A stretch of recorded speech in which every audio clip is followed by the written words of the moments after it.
Bonjour et bienvenue dans cette vidéo. Est-ce que vous vous êtes déjà demandé pourquoi les enfants continuent à essayer d'apprendre à marcher alors qu'ils tombent en moyenne 2000 fois avant de réussir à marcher correctement? Comment se fait-il qu'ils continuent d'essayer jusqu'à ce qu'ils y arrivent? De notre côté, faisons-nous la même chose pour ce qui nous tient à cœur? Est-ce qu'on recommence encore et encore pour atteindre un objectif qu'on s'est fixé, en essayant toutes les possibilités possibles, ou en tout cas le maximum pour atteindre notre objectif? Une manière qui peut nous empêcher de chercher encore et encore, comme je vous disais, à atteindre notre objectif, c'est la critique.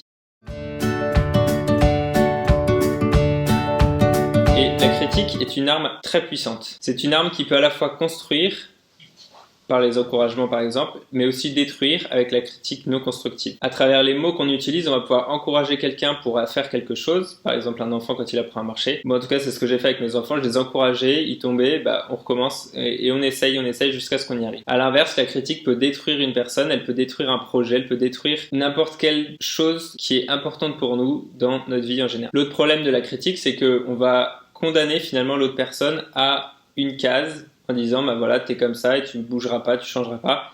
Et le problème de ça, c'est qu'en fait, comme dans la vie, on évolue, et donc mettre quelqu'un dans une case, c'est le contraindre et lui couper en fait ses ailes pour pouvoir avancer. Faire une remarque avec une critique négative ne va pas aider la personne à changer, ça va uniquement la blesser et entraîner du ressentiment envers la personne qui nous a critiqué. Et enfin, ça nous aide absolument pas dans nos relations interpersonnelles.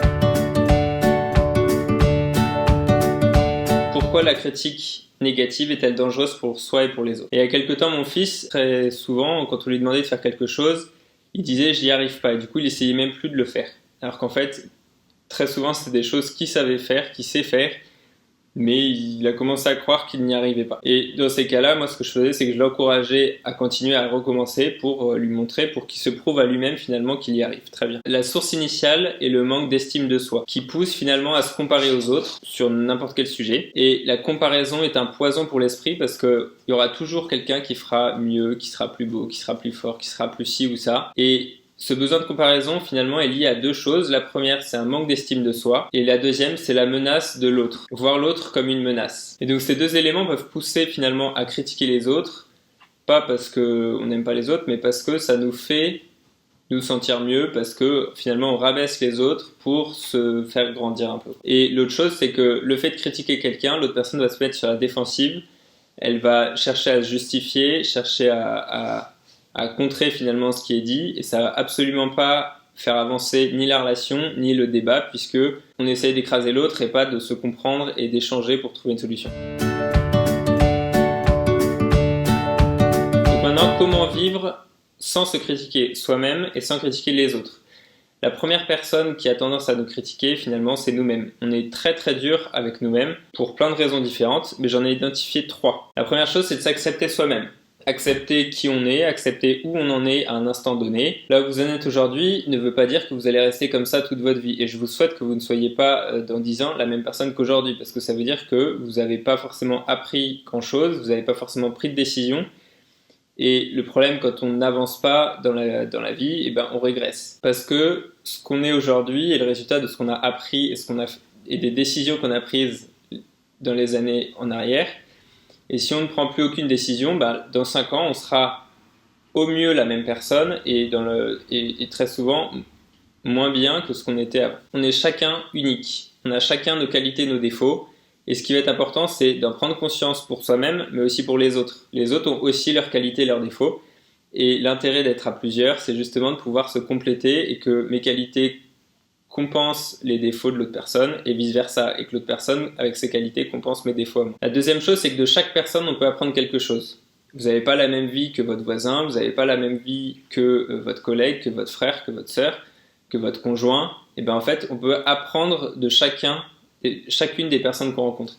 Et le fait de voir les autres comme une source d'apprentissage, en fait on s'intéresse à eux, on leur pose des questions pour apprendre à travers leur expérience.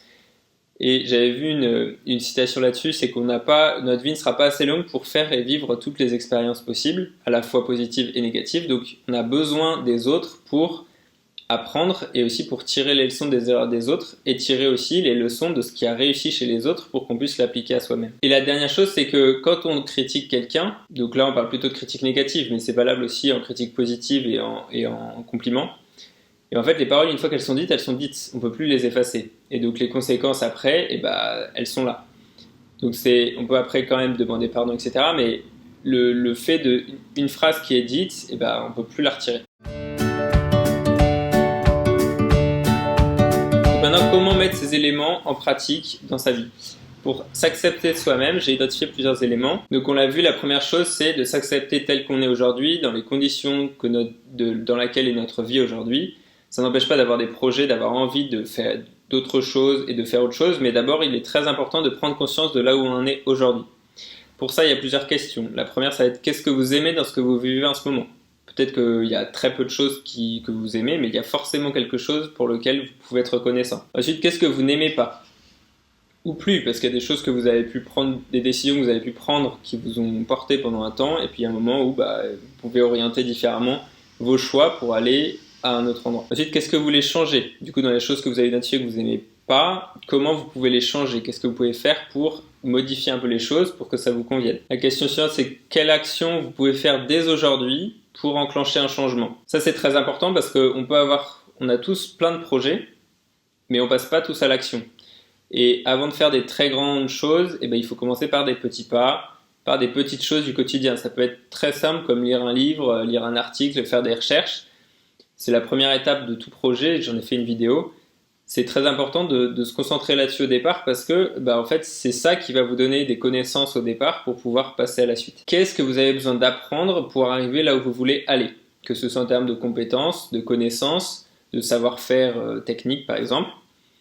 Et donc, en vous posant toutes ces questions, vous allez pouvoir finalement prendre conscience de où vous êtes, prendre conscience de ce que vous aimez et ce que vous aimez moins dans votre vie, et puis surtout trouver des moyens d'agir sur ces choses-là. Ensuite, apprendre des autres. Une manière très simple de faire ça, c'est de poser des questions et de s'intéresser à ce que les autres ont vécu, et à ce que les autres ont appris, soit dans leurs études, dans leur vie, etc.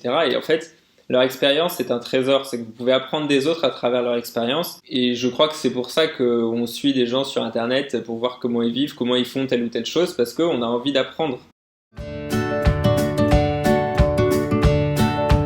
Donc finalement, une vie sans critique, c'est pas une vie dans les bisounours, c'est surtout une vie où on va pouvoir apprendre des autres pour grandir, pour tirer les leçons de ce que d'autres ont pu vivre et puis ensuite partager aussi ce qu'on a vécu aux autres pour pouvoir se donner l'un à l'autre et s'échanger finalement des connaissances.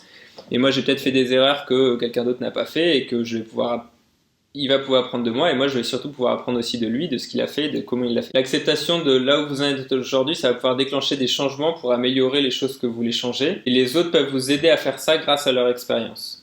Et une bonne question à se poser quand vous rencontrez quelqu'un, ça va être de vous demander qu'est-ce que vous pouvez apprendre de l'autre personne.